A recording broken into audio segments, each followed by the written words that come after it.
ભાવનગર શહેરના રસ્તા જોઈને અહીંનો વિકાસ થયો છે તે માની શકાય નહીં, કારણ કે શહેરની દૂર વસતા ગામડાઓમાં હજુ પણ પાયાની સુવિધાઓને લઈને પ્રશ્નો ઉઠી રહ્યા છે, જેમાંથી રસ્તા યક્ષ પ્રશ્ન છે। સિહોર, પાલીતાણા અને તળાજા તાલુકાને એક માર્ગે જોડતો અંતરિયાળ વાળકુડ સહિત ગામડાઓમાંથી પસાર થતો માર્ગ અતિ બિસ્માર બન્યો છે।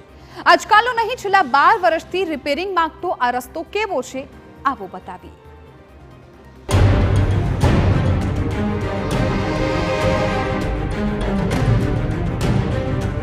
અત્યારે અમે ઊભા છીએ ભાવનગરથી વાડુકડ તરફ જતો રોડ।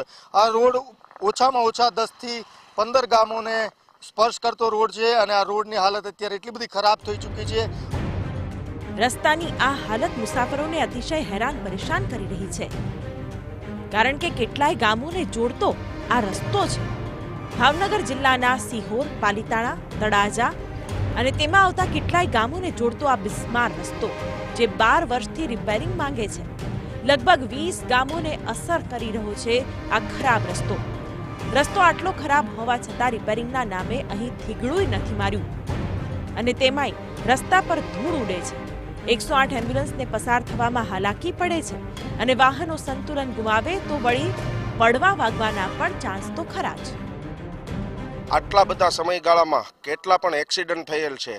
હોસ્પિટલથી લઈને સ્કૂલના બાળકો જે તે અવર જવર કરતા હોય કેટલી વખત પડી આખડી અને હેરાન પરેશાન થઈ ગયા છે। સરકારી દવાખાનું છે વાળુકડમાં, લગભગ ઓછામાં ઓછા 20 થી 25 ગામનો છે ત્યાં અવર જવરો। હવે રસ્તો એટલો ખરાબ છે ને કે 108 લાવી હોય ને તોય તકલીફ પડે એવું છે। અમે છેલ્લા ઘણા ટાઈમથી રજૂઆત કરીએ છીએ કે ભાઈ અમારા રોડનો કાંઈક નિકાલ લાવો, પણ અમને ત્યાં જઈએ ને એટલે આશ્વાસન આપી દે છે। આશ્વાસન આપીને પ્રજાની લાગણીઓ અને માંગણીઓનો જાણે કે મજાક બનાવવામાં આવે છે। જોકે આ તો પબ્લિક છે, બધું જાણે છે। વારંવારના ઠાલા વચનોથી હવે લોકો પણ ત્રસ્ત છે।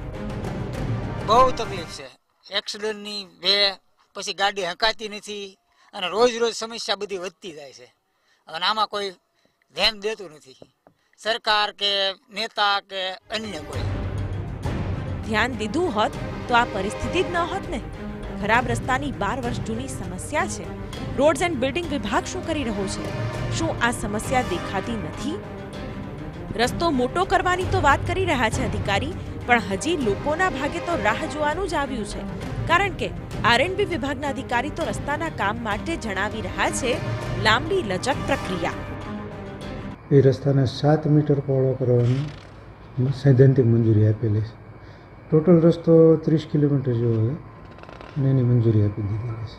પછી આ તાંત્રિક મંજૂરીની કામગીરી થાય, ટેન્ડરની પ્રક્રિયા થાય એટલે 4 થી 5 મહિના જેવું।